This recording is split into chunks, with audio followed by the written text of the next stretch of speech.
الحمد لله رب العالمين والعاقبة للمتقين ولا عدوان إلا على الظالمين وأشهد أن لا إله إلا الله وحده لا شريك له وأشهد أن محمدا عبده ورسوله وصلى الله عليه وعلى آله وأصحابه وسلم أما بعد.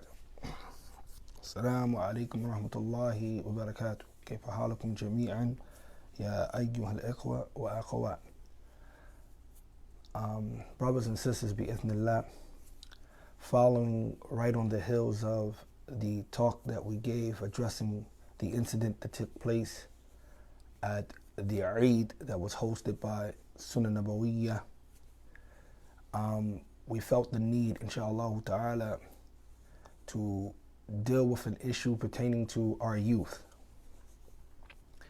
And yes, we are aware of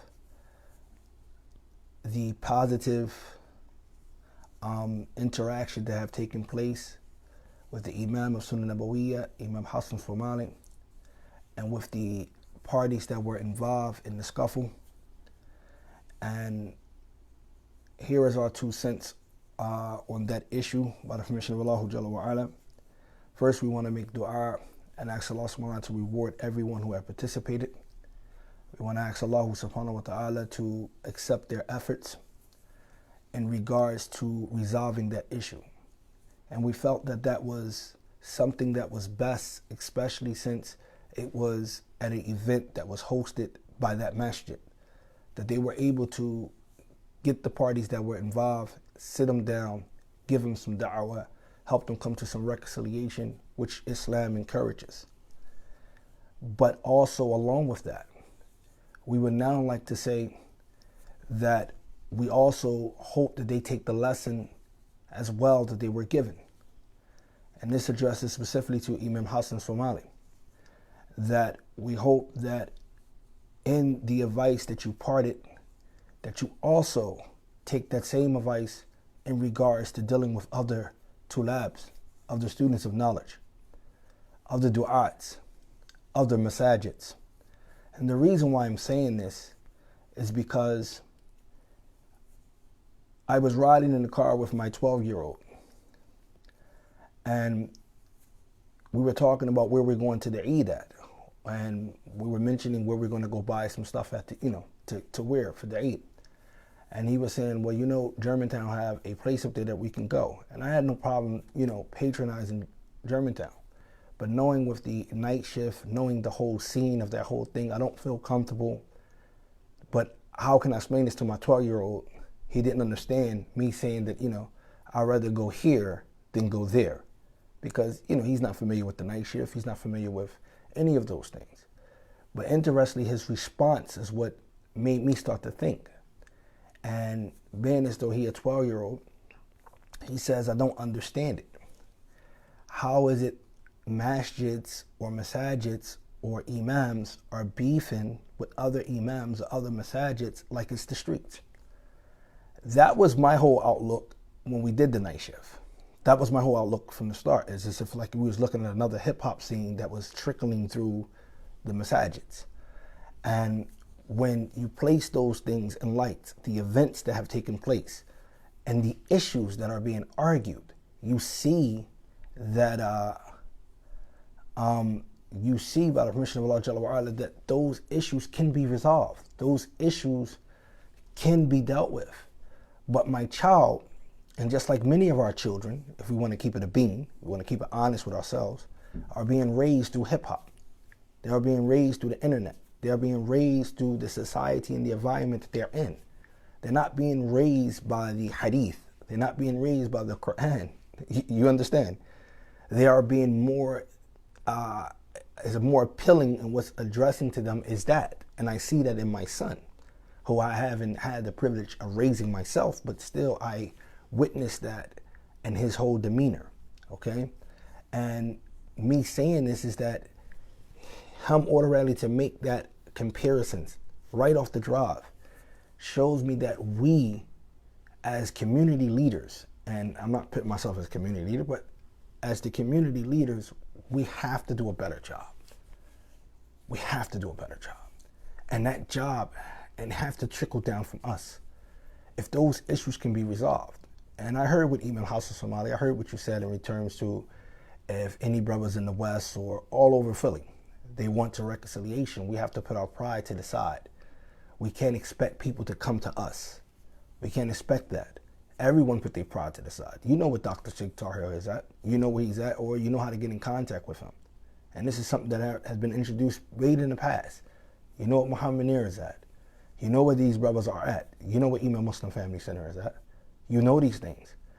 You know what Mashi Ahlul Hadith is at. You know these things. These things is clear, it's Waldi. We have to break that. You want to reach our youth, the most effective way to do that is through us. And we have to break that cycle. It have to be broken. Because they're not going to understand you saying so-and-so takes a different approach to the method of how he gives dawah, which may or may not be etched out as some of our brothers, led us to believe that it's so black and white. No, when it comes to certain areas, there might be room for ijtihad. There might be room for fiqh. So they might deal with a certain community, might go give dawah here at a certain community. And there are scholars who back and vidify their move. Just like there are scholars who back and vidify some of the moves that you guys make. So in that understanding, is that really room for us to be like this? No. So let's show the youth, starting with ourselves, that we can resolve our differences. We can resolve our issues. And if that can be done, that can set an example than just turning the camera on and dealing with an altercation that happens at the Eid, which for the past 5 years, that can be more. Do you understand? That can have a profound impact when they see that type of unity being displayed. And they're not seeing what they see on the streets being resembled in the masjid, coming from the community leaders. Do you understand? So this stuff, we have to really, really, really be honest with ourselves and think about these issues. And that's how I strongly felt about when I saw it. No, it's not of Allah. They felt that they had some people that I talked to, they had some issues in concerning to the video and even House Somalia. I didn't allow whatever issues that I had in the past with the night shift affect the fact that that was something positive, regardless of whether we agree with House Somali, or we agree with any of those brothers. I didn't allow that effect that the youth that were in that situation, were able to be set down, because there are so many of our nephews, so many of our brothers, so many of our sons, so many of our cousins, so many of, that don't get that opportunity to sit down. And we hope that those people that were sitting down do not let the pride get the best of them, do not let the peer pressure get the best of them, and that they allow that issue to be resolved. And I still stand firm on what I said in the video pertaining to the incident, that I do believe that people are, that are involved in these type of things at Muslim events, that they are non-practicing Muslims. And I'm glad that, somebody was able to intervene, because that's not how it always goes down on these streets. And our youth know that. As my son was telling me, you got to do what you have to do. And he's 12 years old. And there's 10-year-olds are getting killed. There's 11-year-olds are getting killed. And I'm having a conversation with my son, and he's telling me I don't understand him. And I'm telling him, I really can relate to you. I do understand. But in their limited world, because what they see and what they perceive is not might be correct, we have to do a better job. So if you want to set an example, all of us, let's set that example by working together in regards to our issues that are not really that detrimental to the creed of Islam. It's not. It's just different methods. Put your pride to the side and work on that. Continuing, inshallah ta'ala, because the issue of our youth is something that need to be addressed. I really honestly believe that we need to connect with them. We have to connect with them. How does that look? Do we connect with them by stooping down to their level? By trying to be something other than what we are? Or do we connect to them through different, how do we do that?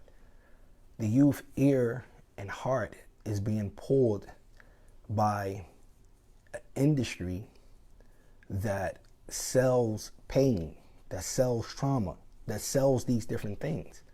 That's what it does, and it does it well. You understand? It makes it seem more appealing, and I get it, because when we all were young, we get it. We understand that, it's easy to be influenced by something. It's easy to want that. You want those finer things, and there's nothing wrong. Islam doesn't discourage us wanting finer things. Islam don't encourage us wanting to dress nice, look nice, have nice things, to possess nice things. It doesn't discourage us that. But our children need to understand two fundamental concepts that we need to instill in our youth. And that got to start with us. That's accountability and responsibility. Accountability and responsibility is a major key component, major fundamental tools that they're going to need throughout their lives to understand this world that we're living in. They're going to have to understand that. You have to have accountability and responsibility. And as a youth, and as them being young, and as us being parents, we are their first example. We are their first role models. We are their exposure to the world. That's what we are. And somehow, we drop the ball. Keep it a being with yourself. Somehow we drop the ball. We focus on providing them and giving them their wants. You understand? To keep them placated, to keep them happy. This is what we do. Go take that. You want the new Xbox? Get that game. You want to have the latest gadget or device? Have that. And instead of sitting down and talking to them and instilling in them those values of life, because the youth is out of control. They don't value life the way that we value life.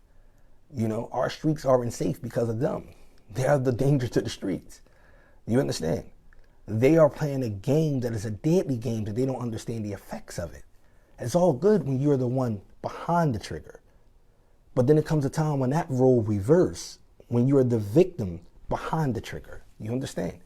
So it's good that they're glamorizing, they see that this person is behind the trigger, it gives you this power, this feel, but it's going to come a time when that role is going to reverse. You understand? And that's why it's imperative that we connect with them. But we can't connect with them halfway. They understand the difference. We can't connect with them that way.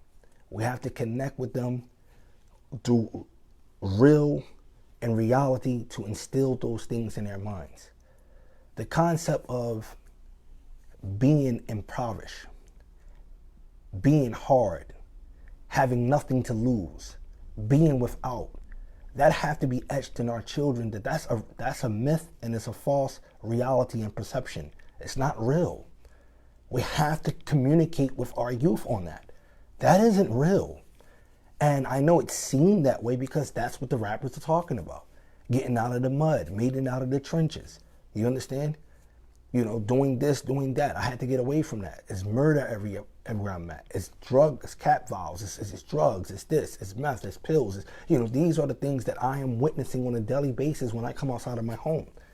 So to me, these are those chances where we didn't have to make, so I didn't really have nothing. I seen my brother struggle. I seen my mom get high. I seen this, I seen that. And this is what's going through their mind. So they thinking that, I have nothing. But you have to make them realize that you had something from the start. That what you had was already given to you, not on your own accord. Not on your own accord. We have to really connect with them with this. They have to understand this. Their breathing is based on Allah. And whether or not you want to have this conversation and saying, it's not cool to sound like this or sound like that, but just tell your kids, you are here. You are in existence without you having any part in it. You are in existence without you having any part whatsoever. And I know I mentioned this yesterday in the video, but that's crucial fact. So I want us to take an example from the prophetic advice to a child, to a teenager. If you just imagine how the Prophet ﷺ was speaking to this child. He was dealing with the child, he was giving him prophetic advice, and what he focused on, and what he told this child, who was a teenager at that, all right? Not only was he his relative, but he told this child some golden words. And I know the youth might be thinking, okay, how can that help me, OG? How can that help me, old head? I'm down here, because it's what's instilled in them. Is what's instilled in them. You have to instill that. You have to have a conversation with your child, and don't just take it for granted because you're Muslim, you have Shahada, and your child, alhamdulillah, born to Islam, that they understand Allah. Because you'd be surprised when you really have a conversation with your child. They don't understand the concept of God. They really don't know his definitive role. You understand? And who they're influenced with, who they go out with, who they are with, that's how it is. I saw this with my child. My child is representing a geographical location that he's not even born. That's not where he grew up at. That's not where he's born from. It's on his phone. And this is the conversation we have. This is where I rap. I'm from here. And I'm telling him, technically, you're from my loins. You're from my, be frank, to be candid, you're from my nutsack. You're from a mixed fluid in your mom. That's where you're from. But they don't understand that. Geographical, I'm going to give all my sweat and tears to this place. No, you're actually from here. And you owe me. And you owe your mother. You owe me. And this is why the Prophet ﷺ said that. When you hear people calling to these geographical places, what did he say? Tell them to bite on the head, the tip of the head of their what? Their father penis, because that's where you're from. But when we grow up, that's how we taught. This is my squad, this is my clique, this is my hood, this is where I'm from, and this is how it is. And they have that mentality. And that mentality have a more higher rate of a failure rate than they have of success. And they don't see that because all they see is the glitter. You understand? That's all they see. Your child, that's all they see. But remind your child. The lyrics that they listen to, remind them. The same rappers that they idolize, Lil Durk, the pain that he talks about. Now let's break all of the way. Durk lost his cousin violently. Okay? Let's break that away. Most of the people that he grew up with and came up with died violently. We're not talking about they died violently, were killed. Literally killed. Do you understand? And they need to understand that world that this man is coming from and singing about and things like that, he removed himself. He don't live in Chicago. He's not in the trenches.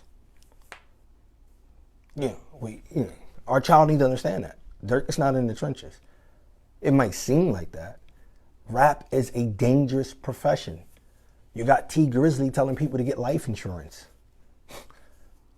To have a will for your kids. Islam already told you about that. Not about the life insurance. The Prophet ﷺ already told you about what?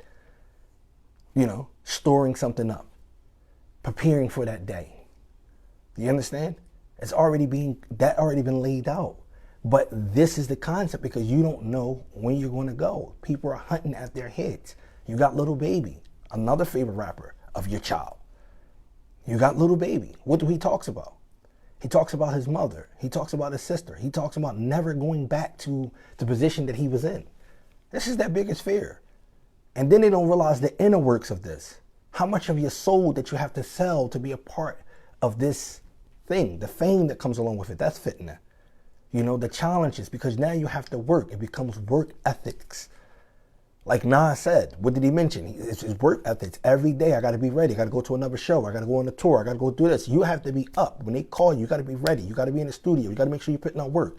You're non-stop at the mercy and the dispense of the actual industry, of your fans, of the tours. How you going to make your money? That's work ethics. So our children thinking they're going to be lazy and thinking money's just going to come to them. It's not just going to work that way. You understand? So you're going to sell your soul.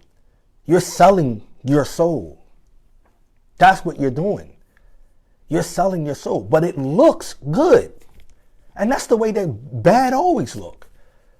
We don't listen to the conscious rappers. Who care about, the Commons, the Most Def, the J. Coles? I mean, who care about that? That's conscious rap. I don't want to hear that. Turn up. I want to see the jewels. You know what I'm saying? That let me know you made it. But really, did you made it?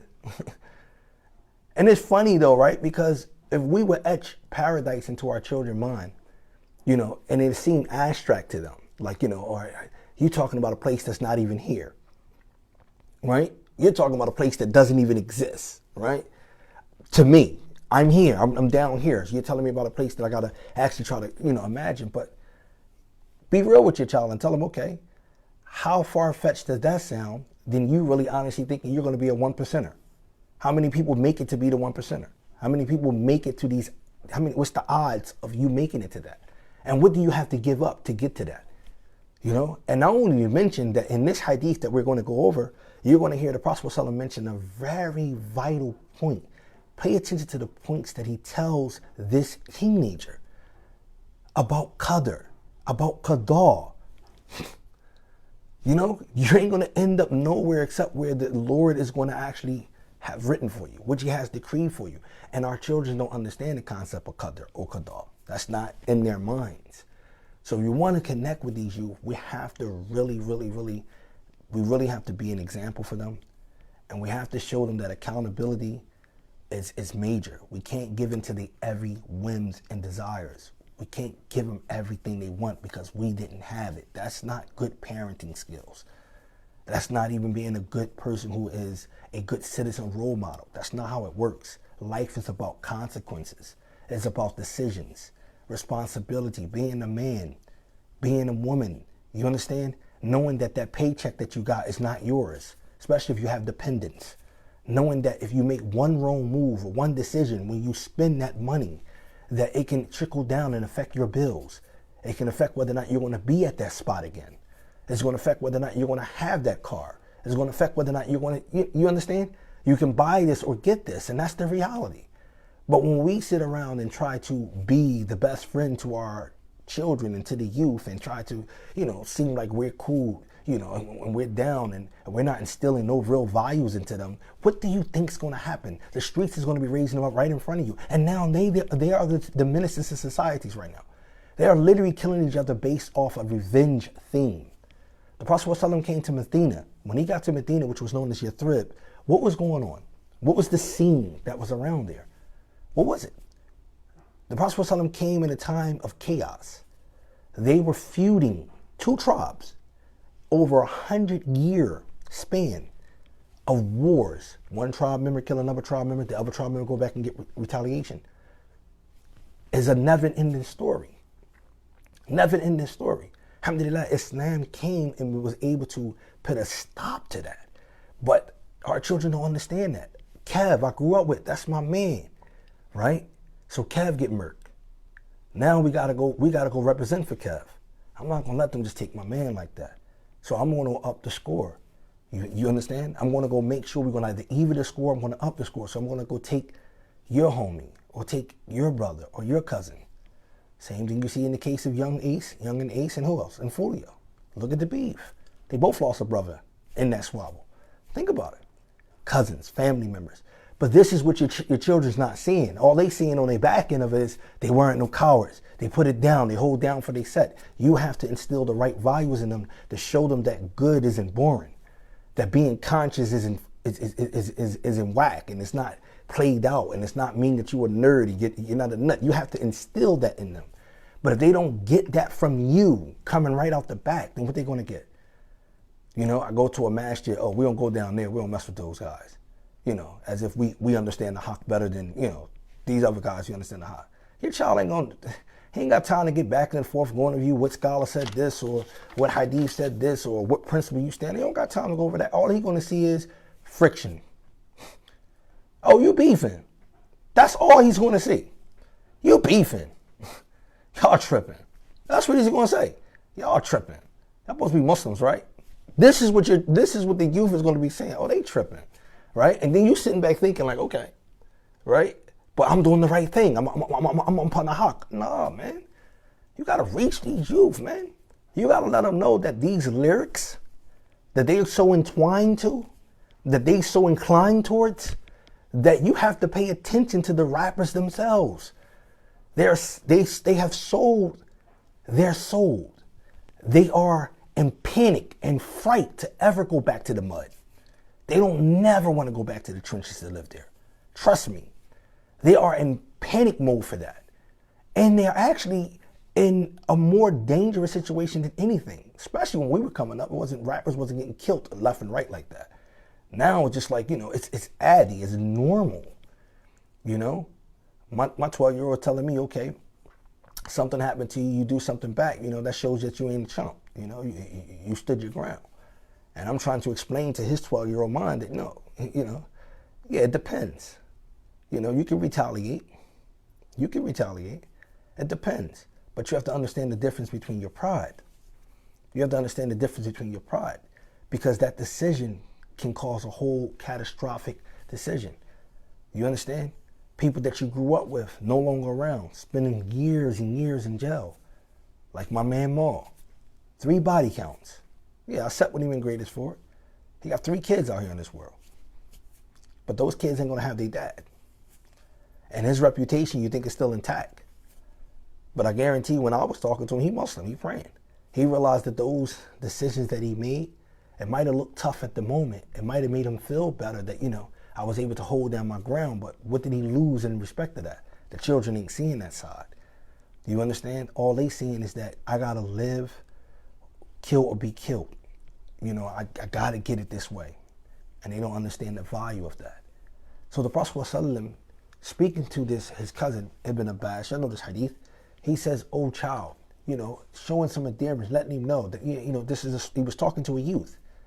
And, Sheikh Fawzan said this shows us that we should have care and utmost concern for our youth in their guidance, in their direction. We should care which way they're going. We should have concern. The Prophet ﷺ cared enough to actually speak to him. He said, I'm going to teach you some words. All right? They're light words. I'm not going to go over your head. I'm not going to, boring you. I'm not going to give you a long speech here and there. I'm not going to make sure as though you can't. I'm going to give you something that is very valuable that you can take. And we look at our children. Where's the resemblance at, man? Look at your child. Who do your child want to be like? Do your child want to be like Ibn Abbas? Be honest. Do your child even find the story of Ibn Abbas even fascinating? Do your child want to be like any of the companions, period? Be honest. Who do your child want to be like? Who do the youth want to be like? Indication. Think about it. You think they're going to be so fascinated to hear you tell them about Ibn Abbas? Pop, how long ago he lived? I tell my son about the story of Jibril, embracing the Prophet ﷺ, in the cave. Main man's was trying to choke him. This is what my son is saying. Main man's like no honorary respect, nothing, but this is how they mind conceive things. So you have to really be instilling this stuff in them. And if it's not in you, it ain't gonna be in them. It's not in you, it's not gonna be in them. And they see that. It gotta be inside you that this is what I represent. This is what makes sense. This is where it's at. And they're not gonna take that, man. It's going to look corny. It's going to look corny. It's not going to look appealing. It's not going to look attractive. That's how it's going to be. No, you got to realize this. The first thing that the Prophet ﷺ said to this youth, this child, ihfadullah. That's the first thing. Preserve the rights of Allah. Not your parents, not your society, but preserve the rights of your Lord, who have a direct haq over you. And many of the youth don't know where God stand at in their lives because their parents failed the mission, because their caretakers failed the missions, because their community leaders squabbling may or may not have felt that mission to educate them on what's the purpose of God in my life. What rights do I have to have? He's running around thinking that I've been traumatized. We grew up less. We had to eat. We had to cut on the stove. We didn't have what main man at the block had, or I wish my pop was like him, or I wish my mom was like that. We didn't have these things. So they realized that this is life. This is poverty, man. We got to make it out. And this is a concept that they actually improved because we had it. I had it when we was young. Man, I ain't had nothing, man. I got to get it, right? But that's not all life. That's a small view of what life actually is. And they don't know the meaning of that. They don't know the value of that. So it's your job to tell them that, son, are you breathing? You're literally breathing right now, right? You're breathing. That's not due to me. That's not due to your mom. That's not due to anybody around. People you look up to, you idolize, that's not due to none of them. That's not due to money. That's not doing any possessions. You're breathing. That is vile. That is a benefit. You have to teach them that. They have to realize that their breath, every breath that they take is a blessing. That it means something. They have to know the appreciation of life, to not devalue life, to take it so easily. You understand? They have to know not to take it so easy. Allah Jalla wa Ala says, وَلَا تَقْتُلُوا أَنفُسَكُمْ إِنَّ اللَّهَ كَانَ بِكُمْ رَحِيمًا. Do not kill yourselves. Allah Jalla wa Ala said, do not kill yourselves. But pay attention to the message in the verse. إِنَّ اللَّهَ كَانَ بِكُمْ رَحِيمًا. Because Allah is ever merciful to you. He gave you life. It's not your life to take. It's not your life to take. He gave you life. Do you understand? And it isn't yours to take. It isn't yours to do what you want. So the Prophet ﷺ started with the youth, and the first piece of advice he gave him is starting with the one who is his maker. Ihfadullah, preserve his rights. So now you have to educate your child on what is the rights of God. What rights do God have over me? By reminding him of those favors that he has. Son, do you not have two hands? Daughter, do you not have two hands? Nephew, do you not have two hands? Your limbs, do you not got them? Do you not got 10 fingers? Do you not got legs? I remember I was telling my son, he was reminding me the other day, I was telling him, he reminded me, it was funny because I didn't have no car at this time. So we was walking to IHOP. I was living in Kensington at this time. And he was like, Dad, man, won't you get a car? He said, when I get old, I'm going to buy you a Bugatti. This is his mind. He's like 7, 8 years old at this time when he's saying this, right? So he says to me, I said, son, I do have a car. I got my God-given feet right here. It was fun. I was making a joke with him. I said, these are called my L footies. I can get around with them. I don't have to pay for these or nothing. Allah Jalla wa Ala gave them to me.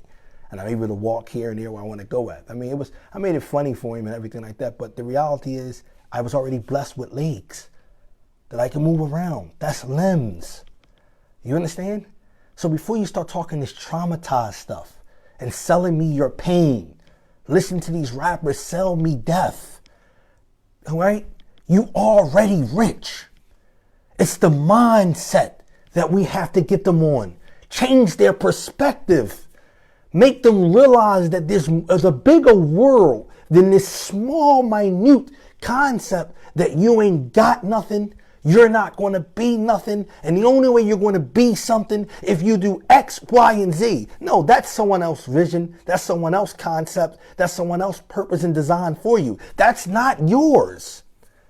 Because the Creator has given you life. And not only that, every time you sleep, He takes your soul. And He gives it back if it's more time allotted for it. Every time you sleep, He is taking your soul. Because our children don't understand the concept of dreams. You understand? So they need to know the right of God. And the Prophet ﷺ did this in his prophetic advice to the youth. He told Ibn Abbas, Ihfadullaha yahfaduka. You understand? Preserve the rights of your Lord and Allah will preserve you. This is what they have to understand. You understand? Stop being a menace to society. Allah says, وَلَا تُلْقُوا بِأَيْدِيكُمْ إِلَى تُحْلَكَ وَأَحْسِنُوا إِنَّ اللَّهَ يُحِبُّ الْمُحْسِنِينَ. Do not throw your hands into destruction. Don't destroy what I have given you. Don't throw it in destruction. But do good. Doing good have to be a good concept for them. Because they pick up from the kuffar. They live in the kuffar state. They pick up from the kuffar. This is what they pick up from the shows, the TV, everything. They pick this up. So they start running around talking about karma. They start talking about YOLO. You hear your child saying this stuff. They start saying F my life. These are the statements that they're saying that is blatant kufr, right? And they don't understand that this is blatant kufr and disrespect to the Creator, right? They don't understand this stuff. But this is what their homie is saying. And this is what so-and-so is saying. This is who they idolize from that rapper. This is what he is saying. But no, that's ungratefulness. Do you understand? It's no karma, as if the universe is playing a direct role or a decision in your life. No, it's Allah. That's why the Prophet ﷺ talk about qadr in here to this child. To this teenager, he teach him about qadr and qada, letting him know the facts that your life and that your decision and your road has already been laid out, and that the only one who's in control of that is God. That's what he lays down for him. It might seem like not the cool message. No, I got something for the youth. Pay attention. That life you're talking about, that you live a rough life, you live this, and many of them, that's not your circumstances. But that life you're talking about, you put yourself in that position by putting yourself in that mentality, by dressing that part. You understand? You put yourself in danger's way, in harm's way. You're doing that. And you don't have no need, as I was telling my son, you don't have no need to do that. You have so many things that you can, that you need to be grateful for. You have so many things that you need to be grateful for. You can never actually pay Allah back. Not to mention your parents, because that's where you come from. Not to mention that. You owe us. You understand? You owe us. You owe us. That's the haqq. So why are we catering to the youth as if we owe them? Tell me why. Because we got this backward concept that we need to give them everything that we didn't have. But you notice on the list, they don't got nothing to do with spirituality. And then we don't want to be honest with ourselves, because we know we have practicing the deen anyway. So it's like, and while you have practicing the deen and dipping in and out, your child is dipping. Your child is watching that. They are witness directly to this. So while you know what I'm saying? They're witnesses to that. Pop was never around. He was in and out. This is what my pop did. I hate my pop. So then the rappers, they rap that stuff. They let you know. I blame my pop, like 21 Savage said, for never correcting me. I agree with 21 Savage on that part, because Ibn Qayyim made it clear. The misleading of the children falls on the hands of the father. You understand? That's in selecting the woman who's going to be their mother. That's in the way that the purpose. Our role as caretakers is to instill that value into these children. And if you failed that mission, you failed it. That's the reality. What did you teach your children about their maker? So that they can value that life. The Prophet ﷺ continued. He was dropping bombs at the bombs. The next thing the Prophet ﷺ said, he said, وَإِذَا سَأَوْتَ فَاسْأَلُ اللَّهِ. Not Santa Claus. All right? Not Santa Claus. Not get on the block, pump. I got to make this happen. I'm telling you, this is the only way it's going to get done. I got to get it. You know what I'm saying? Not that. فَإِذَا سَأَوْتَ فَاسْأَلُ اللَّهِ. If you ask of anyone, the Prophet ﷺ told Ibn Abbas, a teenager now, if you ask anyone, he didn't say ask your Abu, don't go ask your father, don't ask your mom, don't ask your cousins, don't ask your sisters, don't ask your aunts.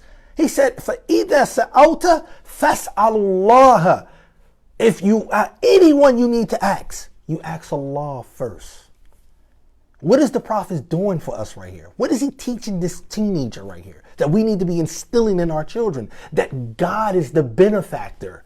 That God is the one you need to depend on. That God is the one who got your back. That God is the one you have to have that connection. God is the only one who can grant it to you. And if your child have this development at an early age, if your child understand this concept at an early age, you just prevented your child from dying faster. You just prevented your child from being a menace to society, being someone who's out here causing all types of ruggeds, because he understands the rights that God have over him, and he understands that God gives to him, period. So yeah, I'm going to get out of my situation. Why? Because I know God got me. I'm going to ask my Lord. I see you, but I'm going to ask my Lord. Oh, so-and-so just rolled up. Yeah, he got the new such and such. Okay, it's no problem. I'm going to go right in the crib. Let me bang out this dua. You see? That's what I'm going to do. Because that's what Zachariah did. If y'all don't pay attention to what he did. Literally, that's what he did. He walked in on Maryam, alayhi salatu wasalam. He saw her. She was being provided with fruits from out of season. She was getting winter fruits in the summertime, summer fruits in the wintertime. He seen that this, she was in a mihrab. He was a caretaker. So he was over top of her. He saw that. He says, "Ya Maryam, where did you get this from?" She said, "This is from my Lord." He didn't get jealous. He did not get jealous. He didn't get envy. No, that wasn't what we seen. Immediately, Allah tells you what he did. He went and made dua. He went right to the source. You see? And this is what our children need to know. This is not corny advice. This is that golden advice that is a lifeline. This is going to save you. And you have to show your children that. When there's problems coming your way, and they're going to come by the truckloads, because that's life. And when they do come, you show your child, you show the youth, and you let them know what you're going to do. I am asking Allah, be patient. He's going to get us out of this situation. Trust me. There's no dua that's never been unheard. There's no dua that's never been answered.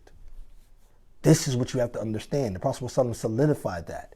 He made that clear in Sahih Muslim, the hadith of Abu Hurairah.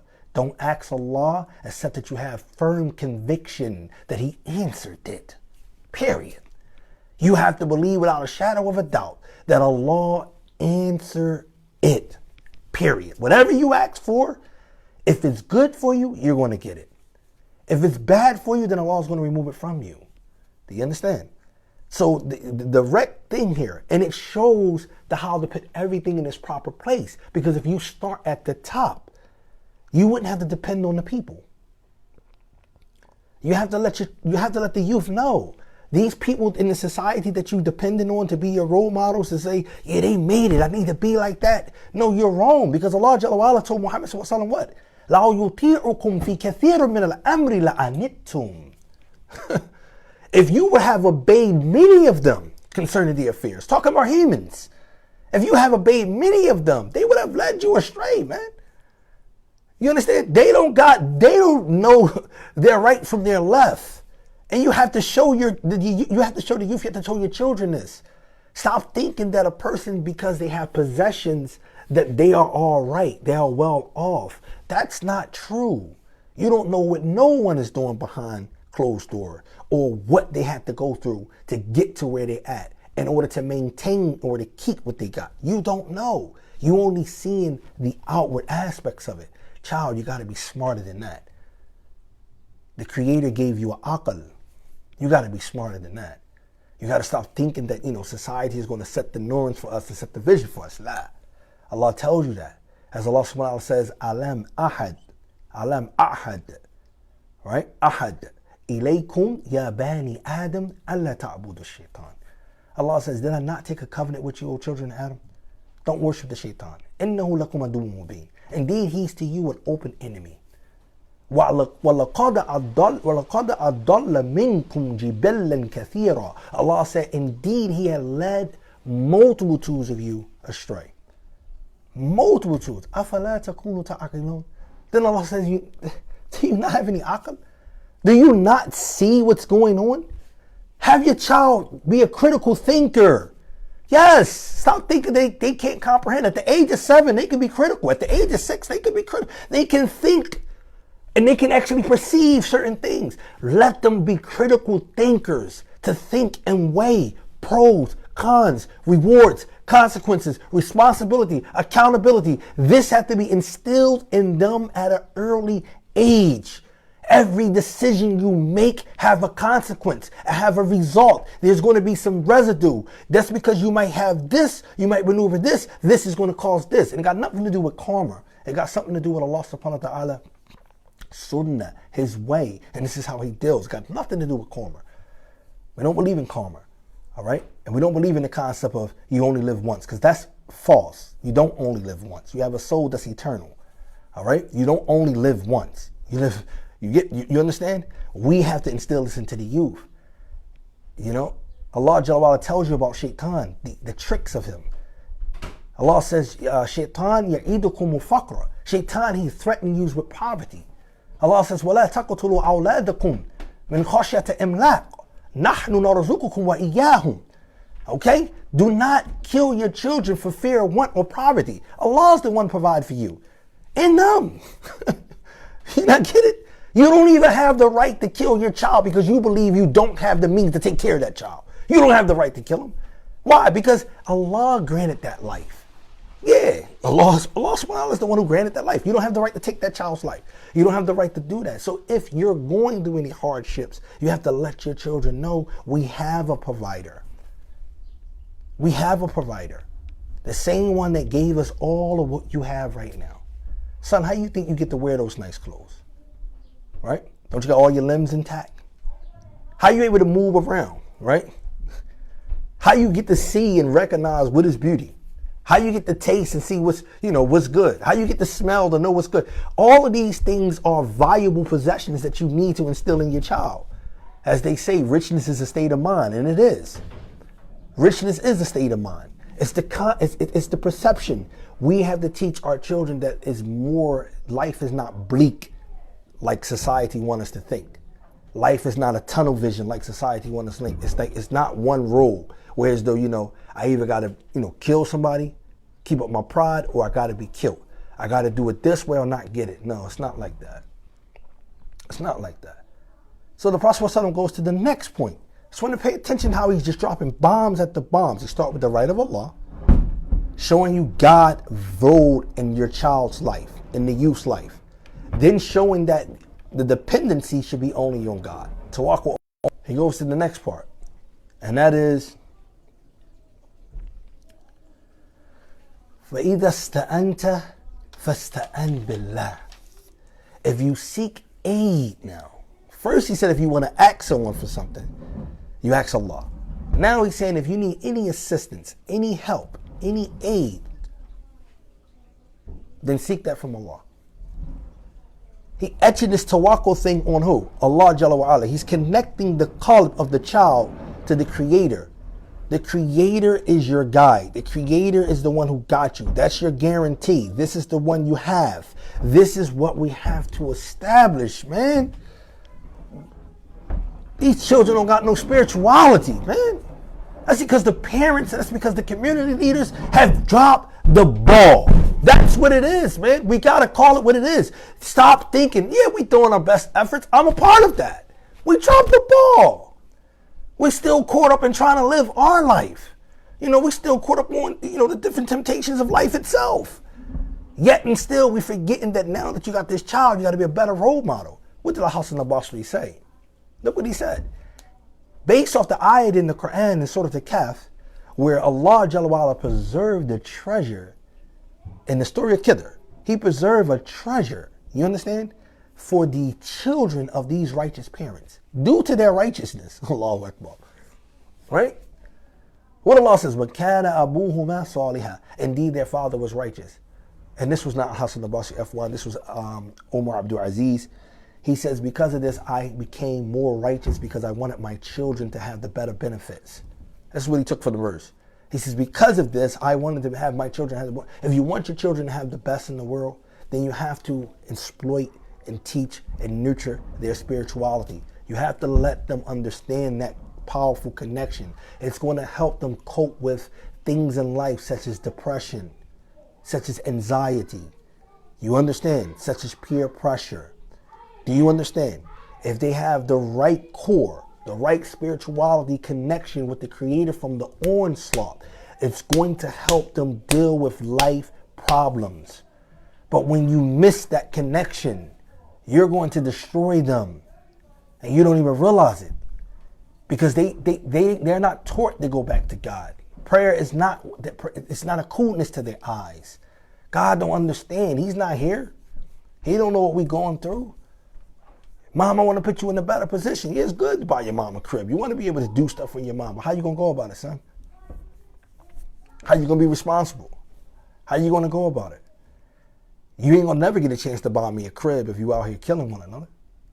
If you out here, gang banging and all this stuff, you're not going to get a chance. Your life is going to be cut short. So how you think you're going to, do this, and that? And if you're taken away, you're incarcerated, how you going to do that for me? I'm going to be taking care of you. You're not going to be able to help me. But no. They don't understand it's because their spirituality is cut off. And Allah is going to bring you to account for that. For not nourishing the spirituality in your child. You had one job with your child. And it was not to play Barbie and Ken. Your children is not your fashion makeup dolls playing dress up. Because that's more what we want to do. I want to see my child look this way. I'm gonna put this on the child. Like, you're missing the whole point. That's not the point of your child. You literally have to, and look how you instill that in them. Because if all you instill in your children is that they have to have the name brand, that's what they're going to be on, materialistic. That's their mindset. And it's going to mess with their psyche, and it's going to play, and it's going to help with depression, because if they can no longer get to those goods and no longer have those material, they're going to feel lesser than. They're going to devalue themselves. Their self-esteem is going to drop if they can't have those things. Or they're going to do worse. They're going to do whatever it takes, any means necessary, to make sure they keep up that standard. Because you pushed and shoved down their throat materialistic, not spirituality, not understanding the value of things, not understanding that, okay, it's good to have nice things, but these things are not all and everything. It's good to work up to have it, but it's good to also to make sure your responsibility and your priorities is taken care of. These things you should instill in your child at an early age. And this is how you want to connect, in my humble opinion, to the youth. We got to make them more responsible. We got to make them thinkers and not reactionary. Because that's all they're doing right now. They're just reacting. They're reacting. That's pretty much what they're doing. They're reacting, and they are working with so much pride. Even if they are afraid or not, they are working with so much pride, man. There's so much pride that they are working with. You understand? I can't be a chump. I'm not letting nobody play. A fight do not end with a fight, bro. You know, a fight don't end like that no more. That pride is playing in that man's head. The shaitan is whispering to him, dude, sucker punch me? Oh, I got something for him. And he comes right back and he takes that person's life. Because he couldn't let it slide.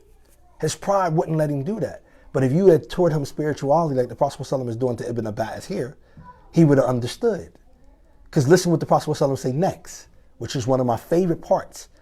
The whole hadith is my favorite part. But the next thing the Prophet ﷺ says, wa'alam, know, O child, anna umma law ijtama'a, that if the whole dunya, if everyone in society, if the whole world were to get together to come against you, look what the Prophet ﷺ is teaching him. Qadr, nothing is going to happen to you unless your Lord wills it. So you ain't got to fear so-and-so down the street with the gun.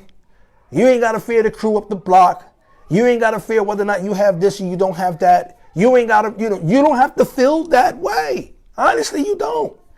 You don't have to fear that. So you can take that, you can drop down that load. You can take off that burden. And our children have to be able to do that.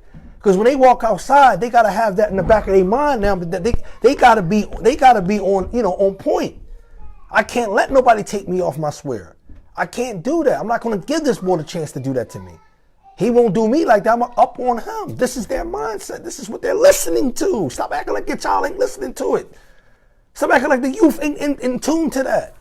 You know what I'm saying? It's okay. We wear the thobe. We got the kufi on. We wear this. We shout the hadith. That's okay. That's okay. But half of those youth that was in those masjids are in the streets. You understand? That's where they are. They're going right out the masjid, going right into the streets. Because the streets seem more appealing to them. You understand? And their spirituality is being flavored just like this. But if it was etched in them, they wouldn't lose that. They wouldn't lose that. The Prophet ﷺ tells them, يعني لو اجتمع الخلق كلهم, as Sheikh Fawzan said here, if all of the creation was against you, to benefit you, to bring some benefit to you, so they don't have to worry about only if I had that job. Man, if I had this money, all of these problems will go away. This right here wipes away that type of thinking. You don't have to worry about that. Man, only if I had this, I would be this. That wipes away that. How does it wipe away it? Because it lets you know that you have what the Creator wants you to have. And that what you have was never up to you in the first place. It was up to the Creator to what He wants you to have. And that's what Allah providing for you. Even when you were in the womb of your mother, He was providing for you. And He had the angel write down 4 things. All of that was taken care of.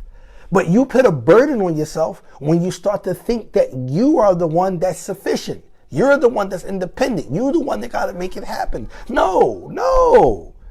You don't have to worry about that because money isn't everything. You understand? It's not going to wash away your problems. Yeah, the old rapper Big, he said it, more money, more problems. But look at the new rappers. Look at the new rappers. Go back and look at their lives right now. You tell me, is money just washing away their problems? Oh, it feel good to buy this, it feel good to buy that. But I guarantee you, listen to the lyrics, because you're not paying attention to the lyrics. Listen to the lyrics. Ask them about the taxes they got to pay. Ask them about the fear that they have, whether or not, if they miss and they don't go on a tour and they lose this or they lose that. Ask them about all of it now that they're a target now, even with their family members, how they easy to get sued. Ask them that. Ask them how everyone has their hands out.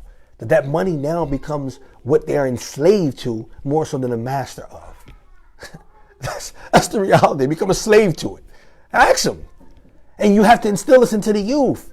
Critical think. You don't want to be a slave to no paperless money. You want to be in control of it. So it's a tool. You wield it.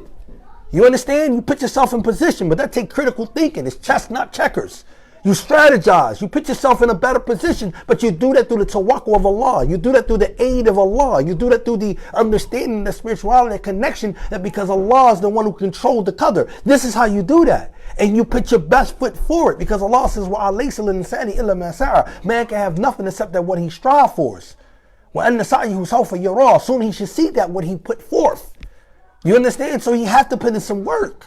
But guess what? That work is going to be supported by the only one who is all rich and don't have to worry about ever being poor. That's Allah Azza wa Jalla.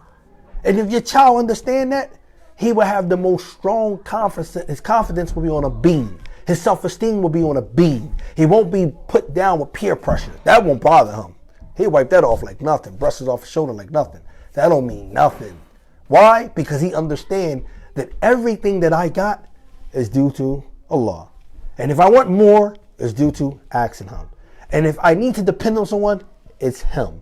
And if I need aid and assistance, it's through Him. And then nothing can happen to me except by Him. And nothing can benefit me except by Him. And when he had that understanding, this is what the Prophet ﷺ is telling Ibn Abbas. When he had this understanding, he's confident.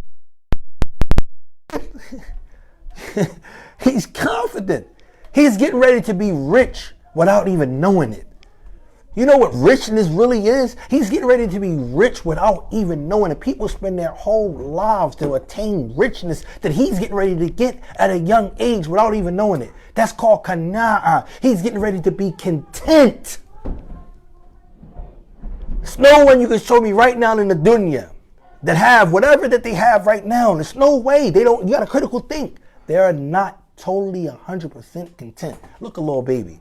I can't stop until I get 100 mil. Look at J. Cole, 100 mil on the grind. Look at all of the rappers. I need more and more and more. The Prophet ﷺ said what? If the son of Adam had one volley of gold, he's going to want another volley of gold. Nothing's going to fill his belly except what?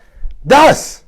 And to the person who's sitting on the sideline who don't even have 1/10 of what they have, they're like, man, give me that. I'll be cool with that, right? But no, I want more. And it becomes how do you call it? It becomes insatiable. That a person now, he's driven so hard that he's a slave to this thing. This is exactly what it is. And he wants more and more. And he's not content. So he haven't achieved richness. But the youth, they're like, man, yes he did. What are you talking about, man? He can get any girl he want. Look at the guy. He got the gold. He's walking around with $1 million, $3 million on his neck. Look at his teeth. Look ridiculous. But you can't tell him that. You can't tell him that stuff don't look ridiculous. You can't. You can't tell me that you're walking around with your teeth like that or putting all these tats all over your body, which is not your body in the first place. You can't tell me that stuff don't look ridiculous, but it don't look ridiculous to the youth. You know why? Because that's what's appealing. That's what's attractive right now. You know what I'm saying? That's what makes me official. That's what defines me to be real. But no, what makes you real is accountability and responsibility. That's what makes you real. That's what makes you real. Are you holding yourself to account? Do you understand that your decisions come with consequences? Do you understand that? Do you understand that you have to be responsible if you want to survive? If you want to make it, you have to be responsible. Do you understand these things? And if you do, son, then you're on the best path. And if you do, daughter, you're on the best path. These are the things we need to instill in our youth. Almost done. So the Prophet ﷺ is telling him that the qadr and the qadar plays a major role on your perspective of life, which shows you that you're not in the driver's seat. So young boy, slow down. Slow down, young boy. But I ain't got that. I'm telling you, man, we need to get out of where we at, man. Look where we live at. We live in this one room shack with this. Slow down, young boy. Because it ain't nothing you're going to do is going to make your condition better or not if he doesn't will it. Period. So the Prophet ﷺ is giving this golden advice to Ibn Abbas, letting him know, look, you ain't got to worry about that. You're not even in the driver's seat. The one who's in control of your situation, he got you. He got you. And he already told you what you got to do. Ask, seek his assistance, preserve his rights. It's simple. And he'll give you more. And it happened. Because time is not a thing to Allah. Allah created time. So you're thinking that at this time while you're going through the hardship that you're going through, that it's not going to pass. Wait till you finish the rest of the hadith. So the Prophet ﷺ continues. He says to him, because the pen has been lifted, all right, and the ink has been dried. It's already written. All right? Then the Prophet ﷺ says in another narration, getting us to understand the importance of this, تَعَرَّفَ إِلَى اللَّهِ فِي الرَّقَاءِ يَعْرَفْكَ فِي الشِّدَّةِ. This is the secret. Okay? Okay? When things are going well for you, when you're up, when you're feeling that, you're blessed, then remember the rights of Allah again. That's the time when you're supposed to be more appreciative and remember the rights of Allah. When you're up. Because guess what? You're going to come down. Because that's inevitable. That's life. It's up and it's down. But the secret of getting through the down periods is how you behave in your up periods.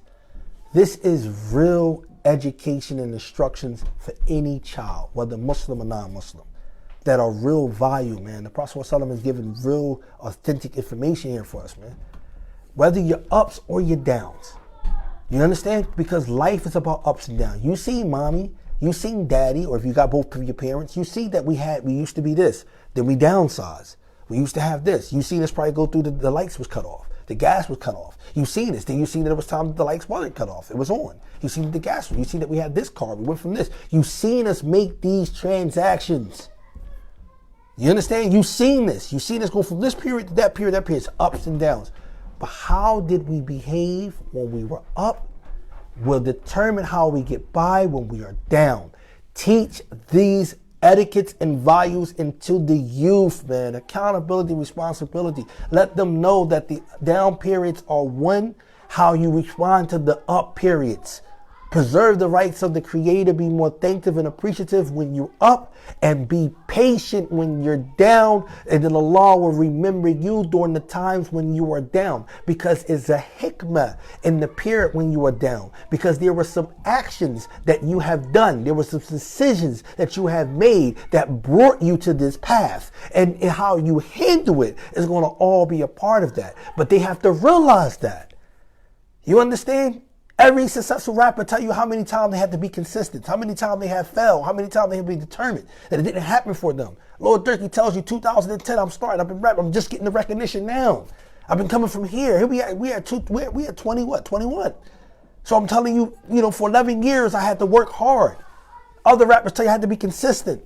Other people tell you I had to do this. Entertainers, athletes, I had to work. My etiquette, I had to do this, and consistent, and then it paid off. It didn't happen right off the bat.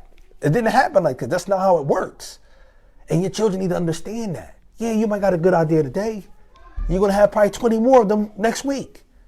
Right? But you're going to have to work and put your tawakal on Allah and seek and patience and work. And if you continue to strive that hard, it's going to pay off. Man can have nothing except that what he works for, what he strives for, and he should soon see that the efforts that he put forth. Allah tells you this. Work. Responsibility, accountability. Instill this into our youth. They need to learn this stuff, man. They really need to learn this, man. If not, they're not critical thinkers, they're followers. And if they're followers, they're just being sheeps, lambs led to the slaughter. That's all they're being. And that's what you see out there. It's lambs led to the slaughter. Don't know which way is up or down. Don't know whether they're coming or they're going. And they don't care. You can't tell them anything. Their heart's so cold. It's blocked. The ears, they're not listening to nothing you got to say. You know what I'm saying? Even unless you want to talk their lingo. And if you talk their lingo, they still not paying attention to you because they can't respect you because now you scoop down to their level. You see? You see how all of that play? But if you instilled in them at an early age and you court them at an early age and put this type of spirituality into them, they would have had a better perspective of life and how it rolls before anything else. They would have had that. So you wouldn't have to worry about beating yourself in the head because they already understood that. Now you're dealing with some demons. And this is what they calling themselves out there, by the way, if you don't know that. They're calling themselves demons. I mean, there's nothing positive about the word demon. Demon. Do you understand? But they're calling themselves demons, man. That's what they're calling themselves. I'm a demon. Yeah, they heard King Von. They heard Dirk. It sounds dope. I mean, it's catchy. It sounds catchy, right? But I'm a demon. I put that work in. I'm a monster. This is what they call themselves. You're like, yo, that stuff derogatory in every simple way. You know, when we was young, we was calling each other dog. So I understand how it is. What's up, dog? People still use it. Like, what's up, dog? I hate it now. I mean, now that I understand, I'm a little smart. I don't want you calling me a dog. But back then, it's like, what's up, dog? It don't make me lame because, like, oh, he ain't down no more because he don't like to use the word dog. It's derogatory. I'm not a dog. Allah subhanahu wa ta'ala made the creation with aql. He made us better and superior than the animals. I mean, that's what it is. And I'm not being a nut and I'm not being corny and I'm not like, yo, I'm not down with the times. No, that's not the truth. The truth is I'm not a dog. That's the truth. You know what I'm saying? And I'm not feeling that. And I'm not going to be, you know, first of all, Allah Jalla wa'ala, when he speaks about the dog in the Quran, if you understand it, he doesn't speak about it in a highly way. It's used in a derogatory way, a dispraised way. That they're like the dog where he sticks his tongue out. Whether this or you please or not, the tongue is sticking out. The Prophet ﷺ in the hadith, he said the kilabul nar. He talked about the Khawarij being the dogs of the hellfire. Do you not understand? So it's used in a derogatory way. It's not used in a good way. So don't call me a dog. I'm not one. Don't call me that. And this is the mentality that we got to break. It's a forever ending cycle. We have to break that. They got that in their mind. If you're walking around calling yourself a demon, how you going to think? If you dressing like you know, this, I got to dress like this. How you think you're going to act? Tell me, what do you think? You put yourself in that world. How you think it's supposed to go down? This is how they recognize. This is how they identify. You walk around with a ski mask on. You walk around with dickies. Regardless of whether you pop somebody or you didn't or whatever, that's what people are going to see. That's the image you want to portray. And that's the mentality. Like Nas said, you can take us out of the hood, but can't take the hood out of us. Right? Think about that, right? You take somebody out of the hood and you take them somewhere, but no matter how much money they had, they still rotten to the core. Why? Because it's their what? It's their mentality. You see? It's their perception. So you give them money and they still act a certain way. You see that a lot. You say, yo, so-and-so got, what's your name? You look at the shade room, you look at different things. Like, how is celebrity acting like that? Because they're not perfect. They're humans. But you the one gave them status because you felt as though the money that they got gave them some type of intellect, which it didn't. The money they got didn't increase their intellectual prowess. It didn't. I'm sorry. It just didn't. You know what I'm saying? Now, if they had good in them, then they're going to utilize it. If they have advisors that's going to be in their mind and instruct them like, yo, you need to make better decisions with your money. You need to do this, you need to do this, now that you got it. Then that's going to help them and that's going to improve that. But don't think right off the bat because a dude got a couple of dollars that the first thing you think he's going to make all decisions and now that he's someone I need to take as a role model. You out of your pocket. That's money don't make you a role model to me. That doesn't make it. It depends, you know, that doesn't make it. It depends on what you do with the money. Do you use it as a tool or is it, you know, is it your master? That's when we're going to get down to the nitty gritty, you know? That's when you're going to see if you're an investor and stuff like that. That's going to make, you know, all the difference. You understand? Last but not least, the Prophet ﷺ, he says, so you teach them about the ups and downs. Look what the Prophet ﷺ says at the end of this hadith. And this is so beautiful. Again, teaching our children the best values that we can instill in them. He says, know that victory comes with patience. If you want to be successful, you have to be patient. If you want to gain the upper hand, you have to exercise patience. This is what he's saying. If you want to be ahead, you have to be patient. You have to teach the youth this, man. They don't have no patience. They don't have no patience. They on go. I ain't waiting for nothing. I'm going to make it happen. This you got to teach you. No, you have to have patience. Slow down, young boy. Slow down. Trust me, you're not going to get it all at once. It don't happen like that. You understand? You're not going to get it all at once. Some people might slip through the cracks. Some people might have that silver spoon in their mouth. Some people might slip through the cracks, but you're not one of them. And the proof that you're not one of them, look how you carrying on. Look how you acting. You're not one of them. So be patient. Trust me. If it's meant, you're going to get it. If it's meant, it's going to get. This shows discipline to your child, to the youth. This exercise discipline. This shows them the importance of consistency. This shows them the importance of determination. This shows them the importance of strength. That they can be strong, not by pulling the trigger. Because many of us had that back in the day. We've been there like, yo, I'm right up on the pull. All right, anybody can do that. You know, a child can do that. Pull the trigger. It take nothing to pull the trigger. It's like nothing. You understand? But strength is exercising that patience. That at that moment when everything is streaming in you, that you have to do this, but you like this. That's why the Prophet said, what? Laysa shadid.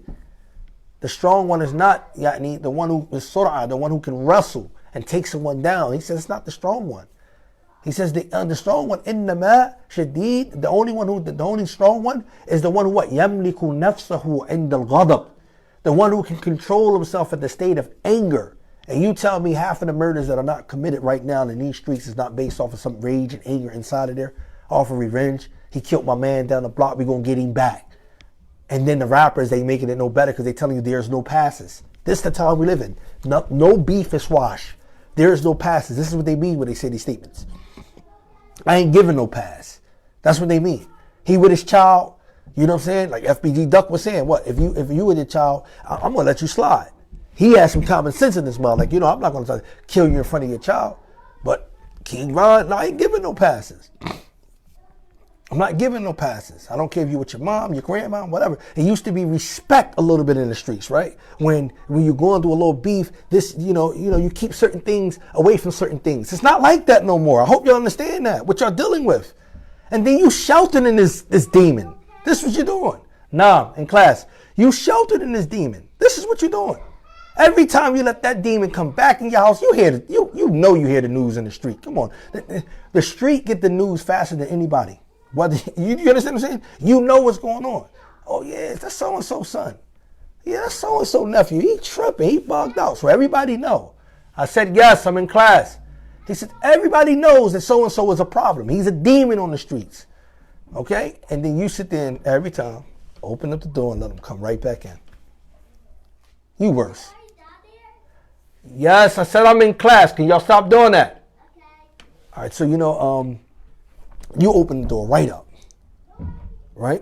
You open the door up and let him come right in. Come on, demon. You just let the shaitan walk in your house. But that's my baby. Really? Your baby just murdered 3 people yesterday. He just killed 3 people yesterday. Like it's nothing. He's going to... Allah Mustafa. He killed 3 people. Unjustifiable. Over nothing. 3 lives he just taken.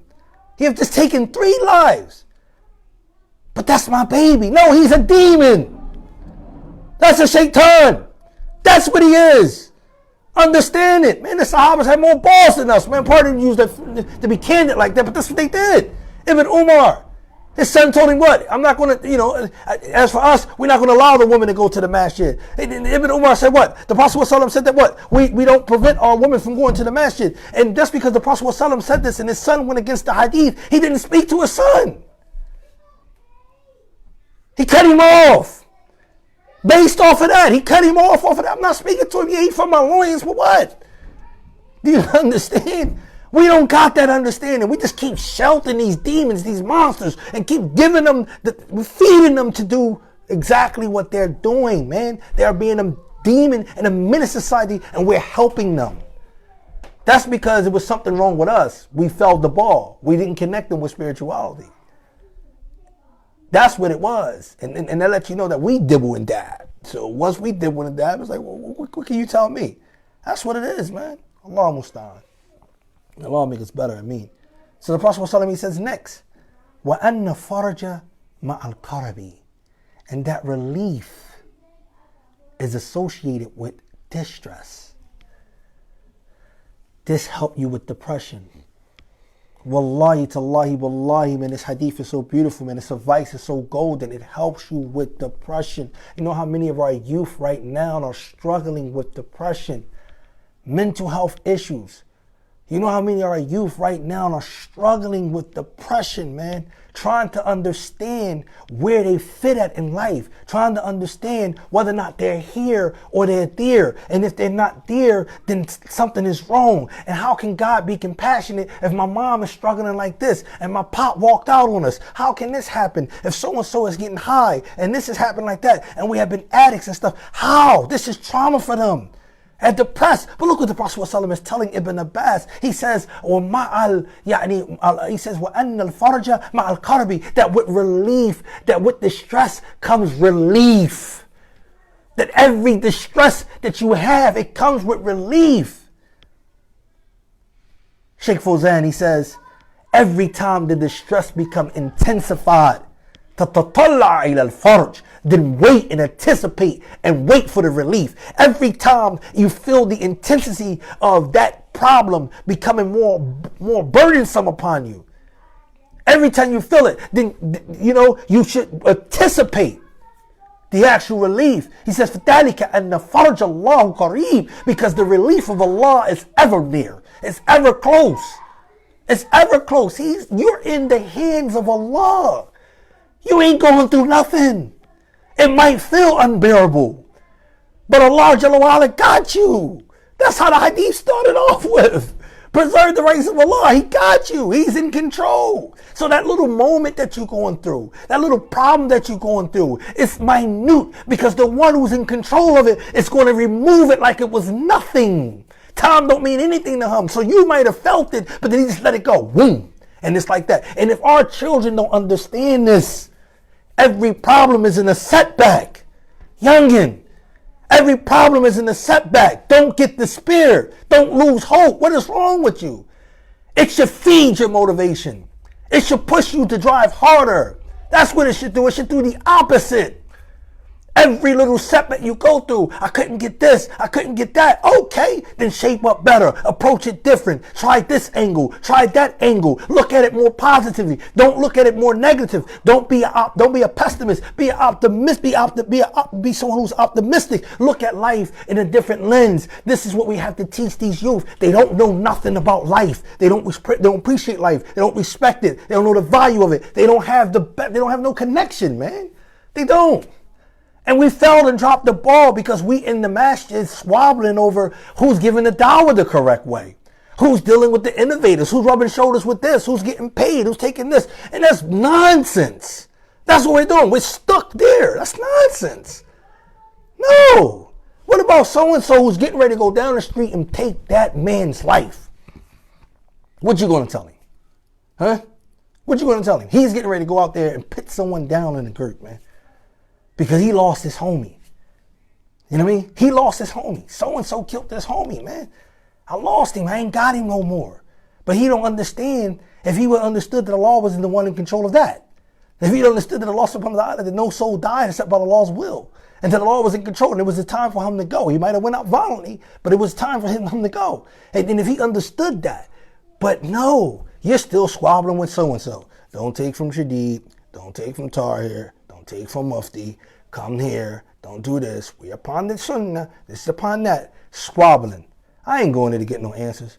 I guarantee you, man, you go to the youngins right now. I don't care who you are. Go to the youngins out on the streets right now. Ain't trying to hear that. Yeah, it's popularity game. Yeah, that's the place to go. Go to Sunnah Nabawi. But alhamdulillah, you go there, but it's a popularity game. That's what it is. But it ain't stopping them from slinging. It ain't stopping them from toting. It ain't stopping them from moving. It ain't doing none of that. It ain't stopping them.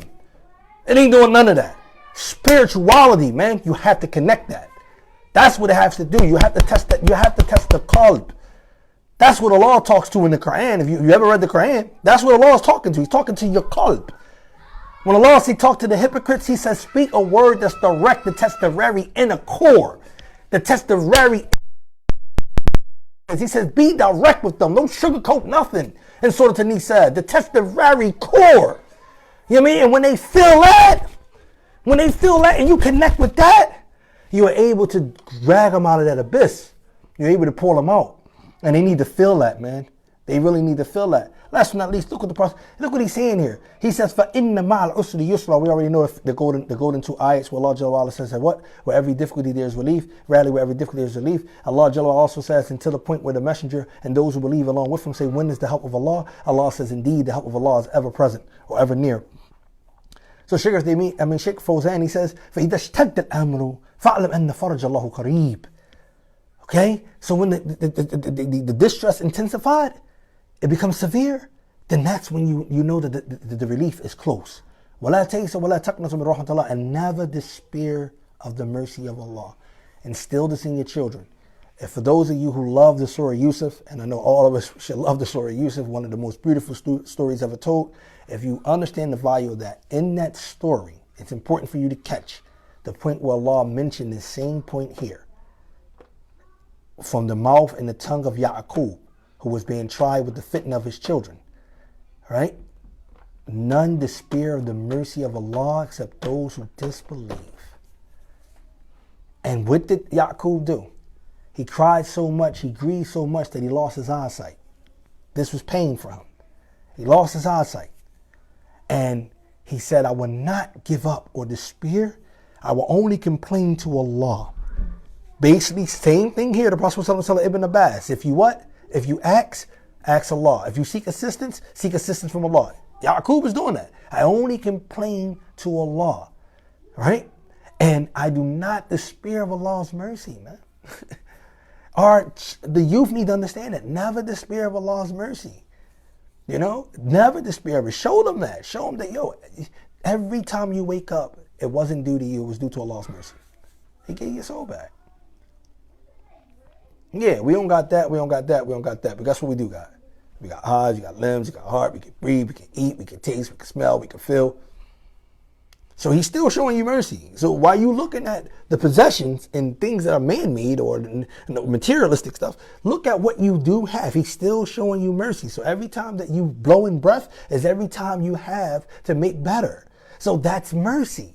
Look at the mercy, the effects of Allah's mercy. Don't despair of it. Don't despair of it, because as long as you're alive, you don't have to despair. Allahu Akbar. You don't have to despair. So last but not least, the Prophet ﷺ says here, he says, he mentioned that at the end, he says, "Inna ma'a usri," he bring this beautiful hadith. He said that the Prophet ﷺ had came out one day, very happy. He was in a good, delighted state.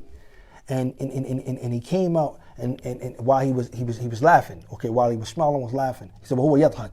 And he says, لَنْ يَغْلِبَ أُسْرٌ يُسْرَيْنِ. That hardship would never overcome the two happiness or the two reliefs. It can never be overcome. Because there are two reliefs that you get with every hardship.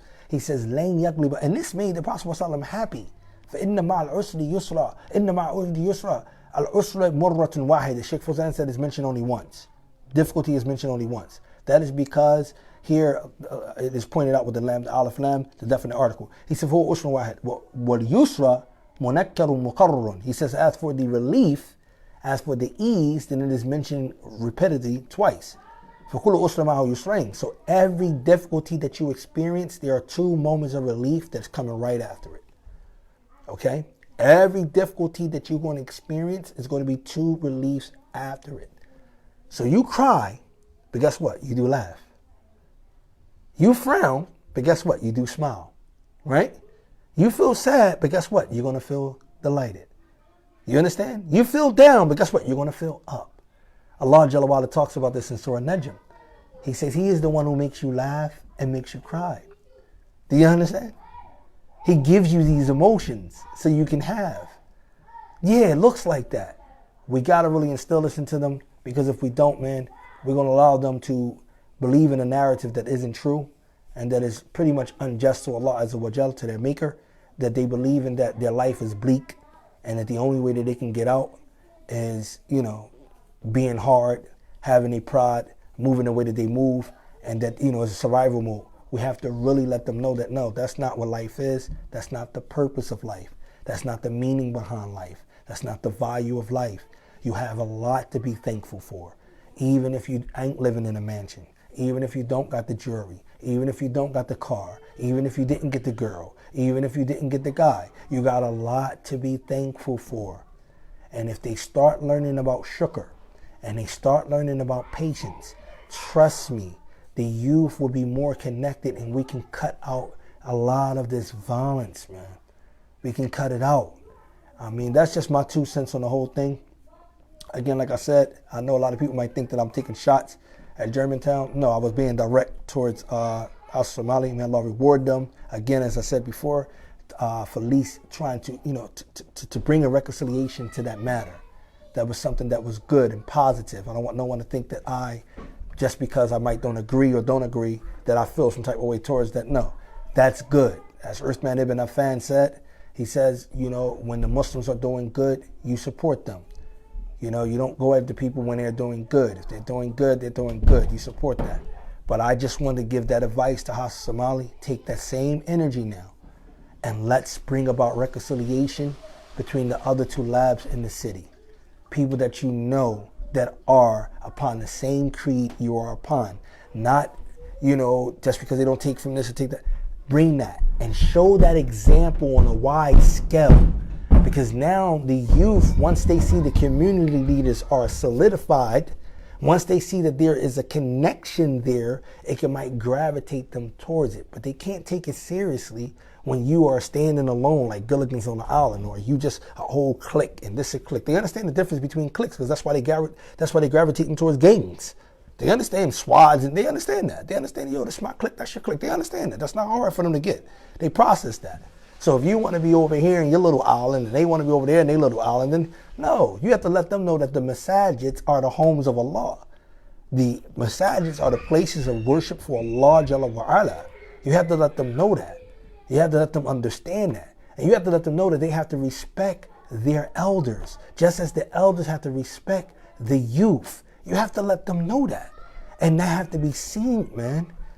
There's a disconnect between the elders and the youth, and we ask Allah subhanahu wa ta'ala to allow us to bridge that gap and allow them, inshallah, to take from the prophetic advice from Ibn Abbas and allow us to become better role models for our children. Allow us to be able to talk to them and not talk down at them. Allow us to be able to connect with them and not, just dismiss their feelings. But you have to understand that if they got feelings that are misplaced or misappropriate or that is based off something that's not correct, you do not support those feelings. That don't make you a bad parent, that make you a conscious parent, that make you the parent that's balanced. Don't give in to every whim and desire of your child. They're not an infant. You understand? They're not a baby. All they understand is once. Don't make your child a monster. Don't buy your child all of the top nice things without them understanding the value in earning things. Do you understand? It should not just be given. Yeah, when they babies, you give, but it should not just be giving. When they start to understand and have aql, like the age of 7, especially like 9 and 10, you make them earn what they want. Yes. And you let them know that there's consequences for when they fail. Because that's real life. And when they leave and part from you, you have taught them the viable things for them to move throughout life. Okay? So teach your children the consequences and the rewards, the pros and the cons, accountability and responsibility. Don't let them indulge in every whim. Because if you do that and pacify them like that, they're going to think that the world owed them something. They're going to think that they are entitled to something. Do you understand? And they're going to find out that the world is much harsher than that. And they're going to find that it is very unfair. And they don't owe you anything. You understand? And they're going to get their heart broke. So don't indulge them in everything. try to help them out, inshallah ta'ala, to see that, alhamdulillah, they get the good, but they also have to work and strive hard to get it, just like you got to work and strive hard. Whatever we said that was incorrect in our translation, I know we made many mistakes. We asked Allah, it's from ourselves, shaitan, we asked Allah to correct it. Whatever we said that was correct is definitely from Allah Jalla wa Ala. Subhanakallahumma bihamdik, ashhadu an la ilaha illa anta, astaghfiruka wa atubu ilayk. I thank you all for tuning in. And may Allah subhanahu wa ta'ala allow us, to preach, to practice what we preach. Assalamu alaikum wa rahmatullah.